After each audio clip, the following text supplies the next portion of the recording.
name is Melissa Breau, and I'm a graduate of the PACE Masters in Publishing program. I'm currently working as an associate editor at a business-to-business magazine here in Manhattan, but I'm also starting Moxie Magazine, a digital magazine for smart, sophisticated young professional women.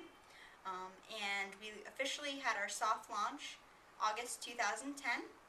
We're planning big things for early next year. Well, ever since I first got involved in the publishing program, I've been kind of looking for something that spoke to me as a reader. I was looking for something that was not a traditional women's magazine, that wasn't about, my makeup or my relationship, but something that spoke a little bit more seriously to me as a reader. And I started looking at what was out there, and, Pink Magazine came across my plate, and I was looking at that, but then Pink's a little bit more for the established professional, and I wanted something for somebody who was a little bit younger, still working to achieve their success. So, after looking long and hard, I decided there wasn't anything quite what I was looking for. The closest match was a men's magazine, Esquire magazine. So I decided to try and start something similar for women. Initially, when we were just starting to get the project together, when it was just kind of an idea in the back of my brain, I put up some questions on a social media site called Breau Interview, which is professionally oriented for young people to kind of get together and to talk about their goals and things like that. And I got a terrific response. People immediately started messaging me saying, can we hear more about this? What specifically are you interested in doing? Asking me questions, making me really think about my idea and kind of drill it down into some finer points. So I took, and on my personal blog, I wrote up an entire post about, where the idea came from and kind of what some of the specifics were. And in response to that, it was definitely the most visited post I've ever had on my personal blog.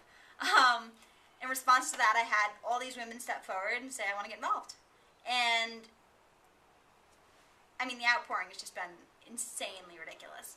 And I've really tried to get involved in different social media and make sure that I'm talking about what we're doing. There's a website called Sharp Skirts, which is for women entrepreneurs. It's a community for women entrepreneurs to share and give advice to each other. And that's been an enormous help. They offered us a free trade out, even though we're just a little startup. So they put an ad for us on their site. We're involved on Twitter, and pretty much all of our members are on Twitter. So all the 30-something women that are helping make this happen are out there tweeting every time we put up a new post or a new article, and sharing the idea with their friends. And it's been very viral. I'll talk to one person about the project, and they'll say, that's really cool. I have a friend who might want to help. So one of the women that I work with did exactly that, and that's how I found, one of our board members.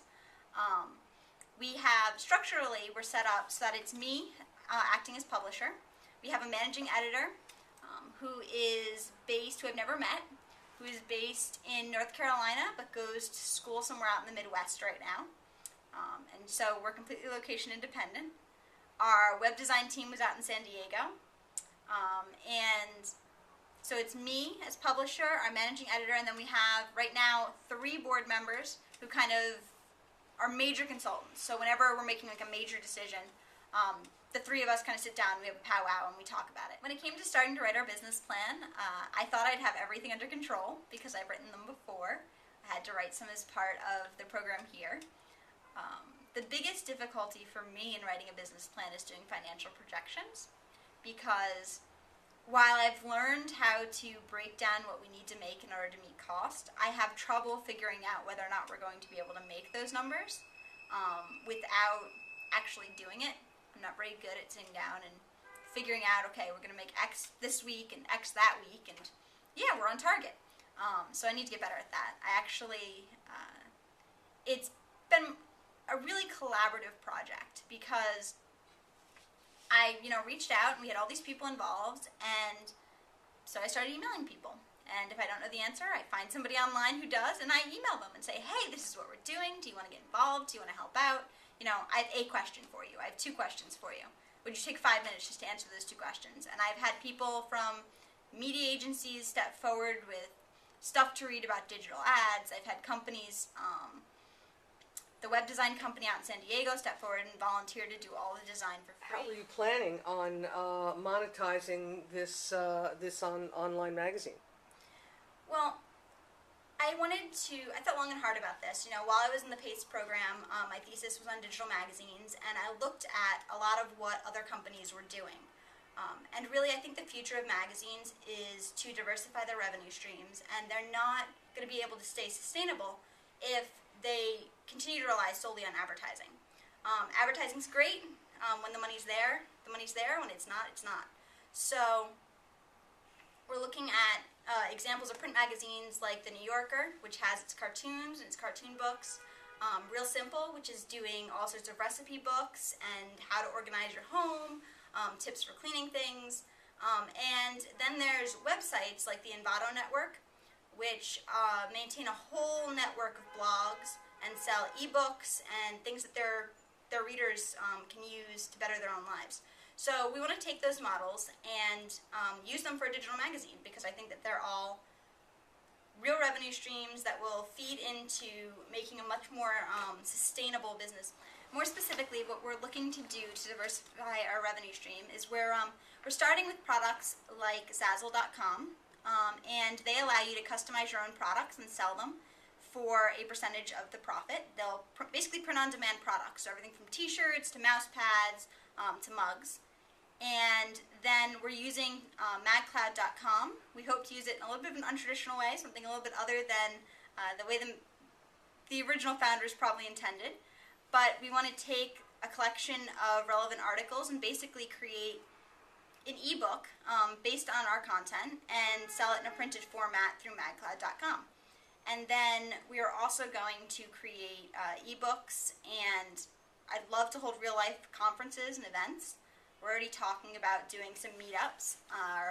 Our launch party will probably be our official first meetup.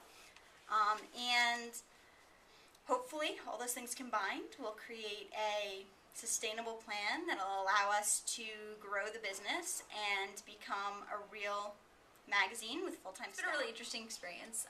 And now I've gotten to the point where our initial business plan needs to be completely scrapped, because the whole project has evolved way beyond the initial scope. Originally, I was thinking we'd throw up a blog, it would be a side project. It's kind of taken on a life of its own. I now work on it several hours a night, every night, as do several other people. So, it's grown way beyond its original goals.